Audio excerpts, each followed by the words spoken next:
Hurmatli treyderlar, hozir sizlar bilan bir vaqtni o'zida hisobni sotib olish va ro'yxatdan o'tish jarayonini birgalikda ko'rib chiqamiz. Veb-saytimizga kirganingizdan keyin mana narxlar qismi joyi bor. O'zingizga ma'qul kelgan hisob turlari va narxlar bilan tanishib chiqqaningizdan keyin Get Funded tugmasini bir marta bossangiz, sizni registratsiya qismiga va challenge-ni sotib olish sahifasiga olib o'tadi. Mana bu qismida instant, one step, two step va account razmerlarini tanlagan holda siz ko'rganingizdan keyin mana bu yerda narxlari ham o'zgaradi. O'zingizga ma'qul kelgan, masalan, instant funding $10,000 hajmdagi hisobni olmoqchi bo'lsangiz, mana $299.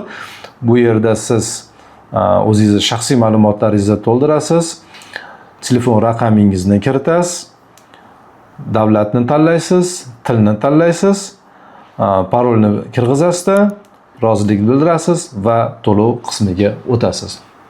Shundan keyin sizga emailga mana bu pochta keladi.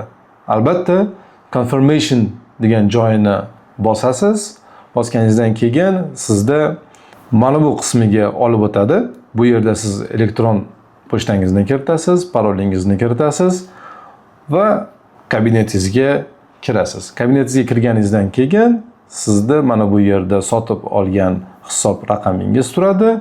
Yoki-da mana bu sinovlar qismidan mening hisoblarimga kirsangiz, barcha sotib olgan hisoblaringiz sizni qo'l ostingizda bo'ladi.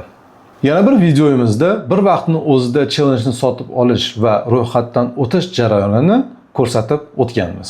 Videomiz foydali bo'ldi degan umiddamiz. Qo'shimcha savollar bo'lsa, albatta murojaat qiling.